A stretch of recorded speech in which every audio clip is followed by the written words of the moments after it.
तो जो वहाँ पहुँच जाते हैं, कहाँ आप ये समझो इस सतदेश में जिनकी आत्मा पहुँच जाती है, साधना करके अपनी आत्मा को जगा करके उस प्रभु के पास पहुँचा देते हैं, उनको आदेश हो जाता है कि जाओ तुम अब जीवों को जगाओ, क्योंकि वो भूले हुए हैं, घर को ही अपने भूल गए, अपने पिता को ही भूल गए, अब तुम यह काम करो।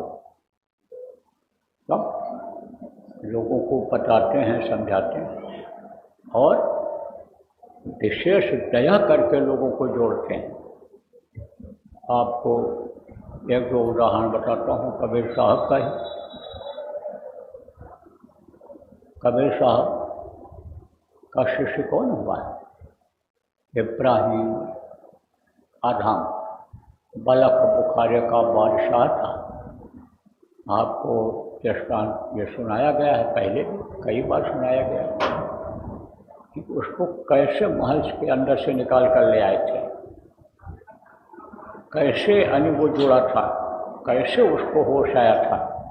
वो तो अपने ऐश और आराम में मस्त था, और जो उसके बाप दादा या खानदान के लोग बता के गए कि रोज़ा रह जाया करो, नमाज अदा कर लिया करो, ये ज़्यादा ज़रूरी है, वही सब करता था वो। और ये तो लोग बता के गए उसको, उसके मत वाले भी बताते थे कि खुदा है, भगवान है, उसी की ये खिलकत है, सारी चीज़ें उसी की बनाई हुई। तो पाना तो चाहता था, जैसे आप बहुत से लोग पाना चाहते हो किसको, भगवान को, दर्शन करना चाहते हो किसका, भगवान का। भी कह दिया जाए भगवान का दर्शन करना चाहते हो, भी सब हाथ उठा दो, इच्छा तो थी ही उसकी। तो अब आप फिर समझो, एक दिन बैठा हुआ था, कहाँ बैठा था? अपने राजगद्दी पर, हंसी खुशी का माहौल बन रहा था। तब तक ये वेश बदल करके पहुँच गए कबीर साहब। ओ लंबे तड़ंगे, और भारी भरकम शरीर बना लिया। कहोगे कैसे बना लिया होगा? ऐसे जैसे हनुमान जी ने बना लिया था, छोटा बन करके उड़ करके मसक समान रूप कब धरी, छोटा बन करके उड़ करके चले गए। कब? कि जब संजीवनी बूटी लानी थी, लक्ष्मण को शक्ति बाण लगा था, और जब पहाड़ उठा कर लाना हुआ तो भारी भरकम शरीर बनाए। ऐसे अरुमा गरिमा महिमा लगमा पराक्रमी, यह सब सर्व समर्थ, ये सब शक्तियाँ हो जाती हैं। जहाँ चाहो पहुँच जाओ, जहाँ चाहो जो शक्ति आप अपने अंदर ले आओ, इच्छा करो वो चीज़ हाजिर हो जाए। यह सब 8 सिद्ध 9 निधि हैं, 8 तरह की सिद्धियाँ हैं। तो वो पहुँच गए और कहा इस सराय में कौन रहता है? लोगों ने कहा सराय? ये सराय नहीं है, ये तो शाही महल है, बादशाह का महल है, आप गलत जगह पर आ गए हो। फिर डांट लगाया, कहा मैं जो पूछूं वो बताओ, ये सराय में रहता कौन है? तब बादशाह ने कहा मैं रहता हूँ, ये सराय नहीं, ये मेरा महल है, मेरे पिताजी ने इसको बनवाया था, बल्कि हमारे दादाजी ने कुछ हिस्सा इसका बनवाया था, वो भी यहीं रहते थे। इसी तब कहा कि पूछा कबीर साहब ने, ये बता बादशाह तू कि अभी तू रहता है, तेरे पिताजी रहते थे, तेरे दादाजी पापा जी जिसको तू कहता है वो रहते थे, और वो रहते रहते चले गए, तो तू इसमें कैसे रहेगा, कब तक रहेगा? जैसे तूने अपने पिताजी को इसी महल से बाहर निकाल दिया और ले जा करके दफना दिया, वहाँ ज़मीन के नीचे गाड़ दिया, गहरे से गहरी जगह पर गाड़ा कि कोई जानवर ना आवे खोद करके इनको खींच करके हड्डी पर से ले जाए खा ले, ऐसे तेरे को भी इससे निकाल देंगे। और इतना कह करके काम बन गया उनका, चले गए अपना। अब वो सोचने लगा कि हम नहीं रहेंगे, वो चले गए तो मैं कैसे रहूं? अब पता लगाने लगा कि इस समय पर महात्मा कौन? लोगों ने कहा कबीर साहब हैं, पूरे संत हैं। गया उनके पास, लोगों ने कहा बलख बुखारे का बादशाह है। बोले ठीक है, महात्माओं के लिए सब समान होते हैं। रुपया पैसा धन दौलत जिसको कहते हो उसकी कीमत नहीं होती है संतों के पास। और रूप रंग को वो नहीं देखते हैं कि आकर्षक चेहरा है तो मुग्ध हो जाएं। जीवात्माओं को देखते हैं और रूहों को देखते हैं। तो जैसे सब लोग बैठे थे ऐसे वो भी बैठे। आप समझो जैसे सब लोग वहाँ सत्संग सुनते थे, काम करते थे, ऐसे वो भी करने लगे। लोगों ने पूछा कि आप कैसे आए हो? अब उसको तो कुछ इल्म लेना था इसलिए आया था, जल्दबाजी भी नहीं किया। जैसे बहुत से लोग आते हैं, बस आशीर्वाद मिल जाए बाबा जी का, बस आशीर्वाद दे दीजिए, करना न पड़े कुछ, बस आशीर्वाद दे दिए। आशीर्वाद किस तरह दे दिए? बहुत जगह आशीर्वाद लेकर के आते हैं, बहुत जगह आशीर्वाद, सब जगह तो आशीर्वाद लेते हैं। और जितने जगह पर जाते हैं आशीर्वाद लेने, वो आशीर्वाद ही अगर इकट्ठा हो जाए तो तकलीफ दूर हो जाए, लेकिन कहाँ इकट्ठा हो पाती है। तो अब आप ये समझो।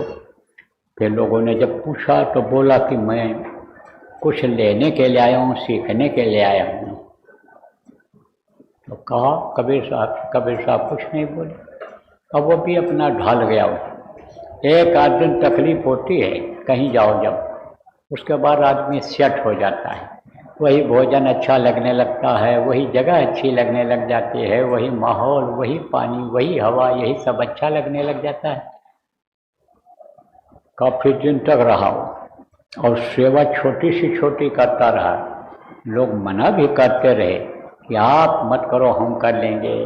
तब कहता था कि मुझे सेवा कर लेने दो। गुरु जी सत्संग में सुनाते हैं कि सेवा से ही कर्म कटेंगे। सेवा जरूरी होती है, भजन जरूरी होता है। तो भजन तो मैं अभी नहीं कर सकता जब तक उपाय वो नहीं बताएंगे। तो सेवा के द्वारा ही हमको गुरु को खुश कर लेने दो, क्योंकि मैंने बहुत पाप किए हैं और इतना पाप किया, इतना लोगों को मरवाया कटवाया कि जितनी सेवा मैं करूं वो कम है। जब मेरी हाथ की ये रेखाएं घिस जाएंगी सेवा करते करते, तब मेरे पाप क्षम्य होंगे। मेरे वश का नहीं है कि मैं पाप का अपने क्षमा कर पाऊंगा। और अगर मुझे फल भोगना पड़ गया पाप का, तो फिर तो मुझे दोज़ख ही मिलेगा, नरक ही मिलेगी। तो काफ़ी दिन तक रहा। तो माता लोई कौन थी? उनकी कबीर साहब की पत्नी थी। एक दिन उन्होंने कहा कि अब इसको नाम बख्श दीजिए, दे दीजिए। तब बोले अभी नहीं, अभी खड़ा कच्चा है, अभी थोड़ा पक जाए और सब इसमें कुछ भरा जाए। जैसे कच्चे घड़े में पानी भर दो, कोई भी चीज़ भर दो तो टूट जाएगा। वो घड़ा पक गया तो चाहे आप पानी भरो, दही भरो, दूध भरो, आप अनाज भरो, कपड़ा भर दो, उसी में जो चाहो वो भर दो। तब उन्होंने कहा इतना दिन से सेवा कर रहा है, अब इतनी दीनता इसमें आ गई तो दे देना ठीक रहेगा, क्या कमी इसके अंदर में है। अब प्रेमियों कहा गया कंचन तजना सहज है और सहज त्रिया का अन्य। अब मान बड़ाई ईर्षा दुर्लभ तजना दे। सोना चांदी का आदमी त्याग कर देता है, जमीन जायदाद का त्याग कर देता है, औरत को भी छोड़ देता है, लेकिन मान सम्मान इज्जत का अहंकार जो उसको रहता है उसको नहीं जल्दी तज पाता, नहीं उसको आप समझो छोड़ पाता है, छोटा नहीं बन पाता है। यही बहुत बड़ी यही इंसान की कलयुग में कमी है। तो जब उनको विश्वास नहीं हुआ तब लोई से कबीर साहब ने कहा जब ये सुबह जाने लगे लेटरिन के लिए, उस समय बाहर जाते थे, लेटरिन तो बनी नहीं थी, तो कोई बर्तन लोटा पात्र जो होता था उस समय उसी को लेकर जाते थे। तो कहा जब ये जाने लगे तब इसके ऊपर छुप करके तूने कूड़ा फेंक देना। फेंक दिया उन्होंने और घूम करके देखा। अब कहा अरे जरूरत किसकी हुई, यानी हिम्मत किसकी हुई हमारे ऊपर ये कूड़ा फेंकने की। अरे न होता बलख में तेरी खाल खिंचवा करके भूसा भरवा देता। अब यहाँ अहंकार जब गए और करा कराया सब गया, जब आया अहंकार, अहंकार करा कराया को सब खत्म कर देता, मिटा देता। और लोई तो सुन करके काँप गई। तो दो एक दिन बीता तो पूछा कबीर साहब कि फेंका था तुमने कूड़ा? कहा दूसरे ही फेंक दिया था। तब क्या बोला? तो वही चीज़ दोहरा दिया। तब मुस्कराए, बोले अब बोल। तो बात जोड़ दिया उसने। कुछ दिन जब बीत गया और निर्मलता आ गई, क्योंकि निर्मल मन जन सो मोह पावे, मोह छपट कपल छिद्र छिद्र न भावे। उस प्रभु को क्या पसंद है? निर्मलता पसंद है, अंदर की सफाई पसंद है। छल कपट झूठ फरेब दंडपन बेईमानी ये पसंद नहीं है उसको। तो निर्मलता जब आ गई, अंतःकरण साफ हो गया, मन साफ हो गया और बुद्धि सही काम करने लग गई सेवा और सत्संग सुनने से। तब कबीर साहब ने कहा मैं सोच रहा हूँ।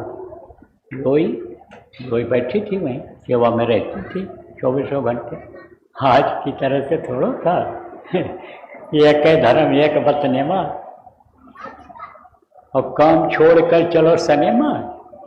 निकल जाती हैं चड्ढी बनियान पहन करके जो आती हैं बहू या लड़कियां हो, जो साथ गलत हो जाता है, काम छोड़ कर निकल जाती हैं। पति चाहे मरे चाहे जिए, बीमार हो कुछ भी हो, चिल्लाता रहे कुछ नहीं। जाना है तो वहाँ मार्केट जाना है, घूमने जाना है। बॉय फ्रेंड बनाते हैं, गर्ल्स फ्रेंड बनाते हैं। आजकल देखो जमाना बदल गया। तो अब आप ये समझो प्रेमियों, बच्चों और बच्चियों कि यानी लोई सेवा में लगी रहती थी। तो कहा लोई, कबीर साहब ने कहा लोई मैं चाहता हूँ कि अब इसको नाम बख्श दिया जाए, दे दिया जाए। तो अब उन्होंने कहा हम तो देख रहे कोई परिवर्तन नहीं है, जैसे था पहले ऐसे अब भी दिखाई पड़ रहा है। पहले भी ऐसे सेवा किया करता था, ऐसे सब था भाई। अब बोले कि नहीं, अब तुम क्या करना कि सुबह जब लैट्रिन जाने लग जाए तब तुम कूड़ा कचरा और ये कीचड़ गोबर ये सब उसके ऊपर फेंक देना। छुप करके फेंक दिया। तब देखा उसने, अरे भाई सुबह सुबह ये आपने अपना हाथ क्यों गंदा कर दिया? अरे ये गंदगी जो मेरे ऊपर पड़ी है इससे कहीं ज़्यादा गंदगी अभी मेरे अंदर में है। वो तो जब इनकी दया होगी, गुरु महाराज की होगी, तभी वो साफ होगा। गुर बिन मैलो मन को धोई। ये मन तो समझो काका हंस न होई, या हंस होने ही लायक नहीं है। क्यों? क्योंकि ये तो समझो कि गुनाहों का एक तरह से समझो कि जखीरा हो गया है। तब मन को वो साफ करेंगे। आपने अपना हाथ क्यों गंदा किया? कितनी दीनता आ गई, छोटापन आ गया। कहते हैं लघुता से प्रभुता मिले और प्रभुता से प्रभु दूर, और चीटी चावल ले चली हाथी मस्तक ढूल। देखो जितनी बड़ी बड़ी घास थी सब जल गई, लेकिन रूप घास बैसाख जेठ में भी हरी है। क्यों? छोटी है, सांप के पैरों के नीचे रहती है, इसलिए वो हरी है। तो छोटा बनकर गाढ़ा पानी से भरा हुआ हो और ढकी हो कटोरी, ऊपर से कटोरी रख दो, खाली कटोरी घड़े को ढक दो, और कटोरी का है कि हमको पानी दे दो घड़ा, तो घड़ा पानी देगा? जब तक उसके सिर पर से नीचे नहीं उतरेगी कटोरी तब तक पानी नहीं मिलेगा। तो कहा छोटा हो तो भर पीवे और बड़ा प्यास हो जाए, जब तक बड़ी बनी रहेगी कटोरी तब तक वो पानी नहीं पाएगी, छोटी बन जाए अभी पानी भर जाए उसमें। तो संत मत क्या है, छोटा बनने का है, सबका सहो सबका सुनो और तड़प रखो, किससे मिलने की उम्मीद बनाए रखो, किससे मिलने की, गुरु के मिलने की, प्रभु के मिलने की तड़प बनाए रखना चाहिए।